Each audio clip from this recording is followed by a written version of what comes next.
Again, you can work with hot press or cold press, just depends. Hot press has a little bit more bumpy texture than cold press, but it's going to look the same. I think Darcy's has it in her booth. Yeah, but you can get it anywhere. Yeah. It's just watercolor paper. Just watercolor paper. How's that different from the tags? Is the tags or something? Tags are manila. That's nice. It's a nice paper to color on. Yeah, it just depends. That's why you just it doesn't make any difference. No, you really want watercolor paper if you're going to color. Other than that, tags. Yep. So here I can go in and I can just add color. Oh, thanks. Right from the marker, and I can just add a couple different colors. I'm not even thinking about it, just putting some color on there, and then I'm going to blend, and that's where I'm going to go in with the water brush. So a water brush is just a refillable brush. It's got a valve control under here, so when you go to use it, put it under the faucet, squeeze and release to fill it with water. Because once water's in here, it won't flow out.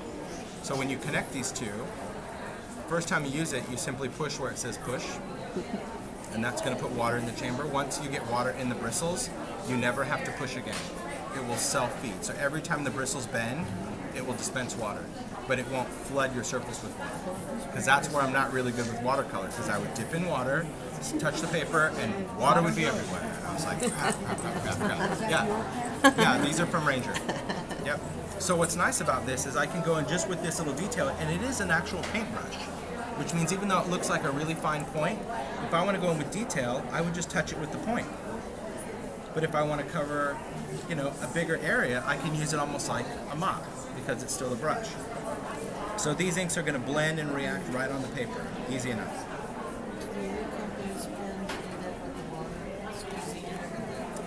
There's all sorts of different ones. Not all water brushes are created equal.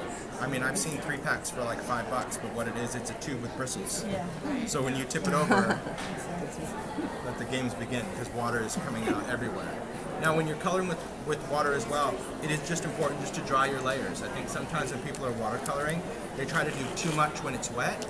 Just let it dry. Just dry it for a second, because then you can go back and you can add color and you can change color. If you didn't have your colors, you can watercolor just the same with your ink pads. So I can take this and I can either make a palette, just that little touch with my ink pad, that's going to give me plenty of ink to go in, and if I wanted to add some bright area, I love to color outside the lines. I think it's pretty fun to do. One of the colors that I love to create a shadow is pumice stone. It's really, really nice because I can go and I want to create a drop shadow. I can just add that, even though it kind of looks like a mess now. I can go with my water brush and just blend that out, and it creates like the perfect shadow color without trying to go in and wet out black. See, it just creates that. Wow. Yeah, it's nice. Also, when you clean your water brush, one thing I suggest, either clean on your craft sheet or clean on your hand. Don't get in the habit of using a paper towel. Paper towel is absorbent. It sucks the water out of the bristles. So then it's not a water brush, it's a dry brush, and now you're squeezing water and you're putting water on your surface, right? So just always remember, just once it's primed, you're ready to go. Now, if you like to do big backgrounds, because sometimes I like to do backgrounds. Maybe I want to work on a tag and I want to create a really big watercolor background.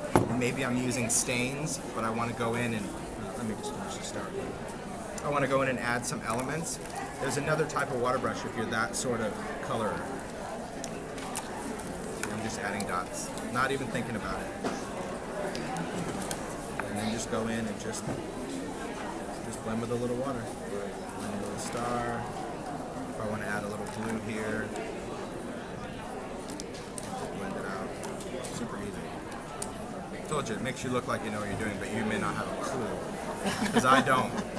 When it comes to coloring, I do not have a clue. Because that requires thought.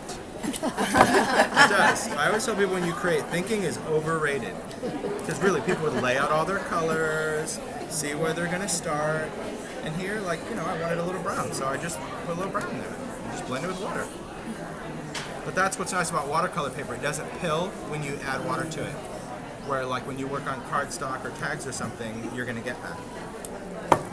So, if I wanted to do a background, and I'll show you. If you want to pass it by, you can see how easy it is to color. if you wanted to do a bigger background, there's another water brush. This is a flat water brush. And what I like about a flat water brush, it's just that. It's flat. Works exactly the same way. You fill it up, screw it together, but it's got these flat bristles. So this is going to allow me, if I wanted to do a wash of color, maybe I want to put some stain on my craft sheet, or maybe I want to use my ink pad, or maybe I want to mix some stain but make a palette with a color of marker that I don't have in ink. It's all ink, so I can pick this up and I can actually do a really nice background just with my flat brush, which is great. Now, this obviously is going to give you some nice linear control when it comes to this, but maybe you're more mixed media. Maybe you're going to art journal, or you're going to do tissue wrap, or you want to get a lot of color like this. This flat brush, if you simply pop off the top, now will become a large round. So this is going to give me really big sloppy brush, so I can go in, just pop off this top. So when I was looking at a paintbrush and I took it apart, I saw that that little thing that held the bristles together really just made it into a different kind of brush. So I'm like, so what if that part is removable? So now I've got a big round, and you can see I've got much longer bristles, so it is much easier to see that I can do more of a mopping aspect for blending inks. But then if I want to turn it back into a flat, you just insert it, snap it back on, and now I'm right back to my flat brush.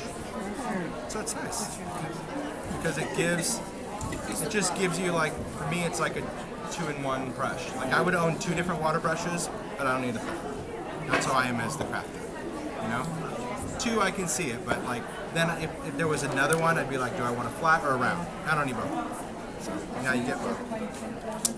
Yeah. No, we actually have